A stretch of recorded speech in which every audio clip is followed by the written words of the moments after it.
One of the greatest innovators of the Italian Renaissance, Da Vinci was also a profoundly influential painter, sculptor, engineer, and scientist. He is still most recognized for two paintings, The Last Supper and Mona Lisa. Leonardo's notebooks demonstrate his intellectual prowess, and his contributions to art cannot be overestimated in any way. In 1452, Da Vinci was born in Antiano, Tuscany, not far from the town of Vinci, which gave him the surname we now identify with him. He was renowned as an artist, inventor, and philosopher in his era, and was known just by Leonardo or Il Florentine, because he resided close to Florence. Leonardo was the illegitimate child of a 25-year-old lawyer, Ser Piero, and a peasant girl, Caterina. He had a total of 17 half-siblings. Leonardo had access to academic books that family members and acquaintances possessed while growing up in his father's Vinci home.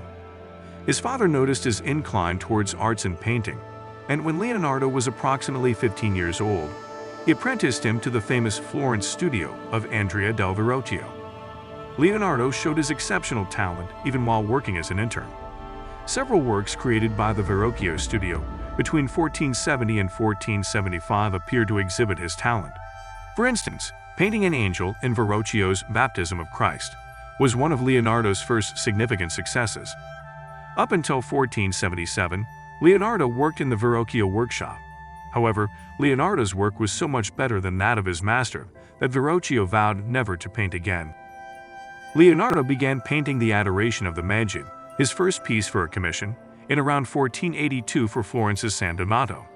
Da Vinci never finished that piece, though. As soon as he moved to Milan to work for the governing Sforza family as an engineer, painter, architect, designer of court festivals, and most significantly, a sculptor, he reached new heights of fame. The title painter and engineer of the Duke was given to him in the registry of the royal household. Leonardo's courteous but restrained demeanor and elegant attitude were well liked in court circles. During this time, Leonardo was engaged in a massive sculpture project that appears to have been the true impetus behind his invitation to Milan: a bronze statue of an enormous equestrian to be placed in the memory of Francesco Sforza, the family's founder. Leonardo worked on this project for 12 years. This failed project, possibly the most significant idea for a monument in the 15th century, was ended by Ludovico's collapse in 1499. The subsequent war reduced the clay model to a shattered wreck. Before Ludovico's overthrow in 1499, Leonardo lived in Milan for 17 years.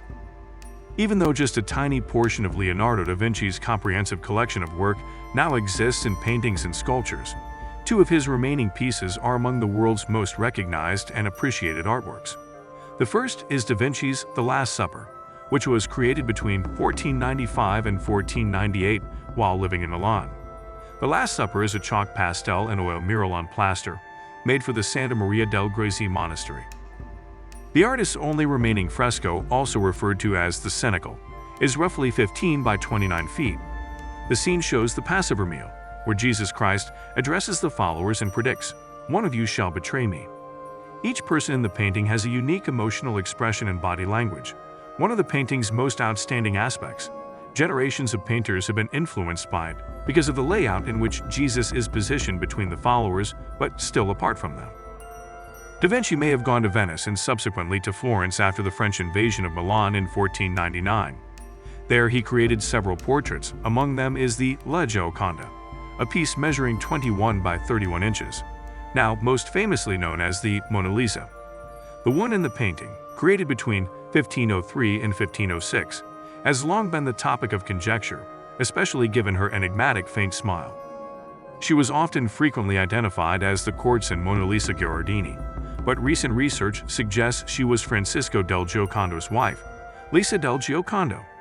The portrait is currently housed at the Louvre Museum in Paris, drawing millions of tourists annually. It is the sole remaining Da Vinci portrait from this period. Around 1506, Leonardo da Vinci left for Milan with many pupils and followers, including Francesco Melzi, who would remain the artist's closest friend until his passing. Ironically, Gian Giacomo Trabulzio, victorious against Duke Ludovico Sforza, hired da Vinci to create his elaborate equestrian statue monument. It was also never finished. Da Vinci lived in Milan for 7 years, spending 3 more years in Rome after Milan's political unrest made it uninhabitable. Apart from his achievements as a painter, He is also credited with being an exceptional scientist. In the 1490s, Da Vinci started filling notebooks with notes on 4 significant subjects: painting, architecture, mechanics, and human anatomy. He produced thousands of pages of meticulously drawn illustrations and dense commentary. The notebooks, also known as Da Vinci's manuscripts and codices, were dispersed after his death and are now kept in museum collections. Since his teenage years in Verrocchio's workshop, Leonardo tested numerous machines, enabling him to write the first detailed description of machine operation and assembly. These illustrations conveyed his brilliant technical ideas, since his 500-year-old drawings can still be used to make perfect models. Leonardo described and depicted inventions hundreds of years into the future. Despite his notes stating his intent, he died before he could arrange and publish these ideas. His notebooks were stowed, lost, or scattered, and his great ideas were forgotten. Leonardo is credited with inventing the tank, helicopter, parachute, flying machine, and others, even if recent research disputes this. His contributions also helped fill the gap between outdated medieval practices and modern methodology. For instance, his investigations into fluids and anatomy went beyond what his ancestors had accomplished. A larger audience gained new insight into the human anatomy because of Da Vinci's anatomical studies of the skeleton, muscles, nervous, digestive, and reproductive systems found in other notebooks. King Francis I of France bestowed him with the title of premier painter, engineer, and architect of the king. Francis I, Leonardo's final and arguably most kind-hearted supporter, gave him a salary in a house close to the royal chateau at Amboise. During this time, he created studies for the Virgin Mary from the Virgin and Child with Saint Anne, drawings of the deluge, St. George, and various types of machinery and animals, along with anatomical structures.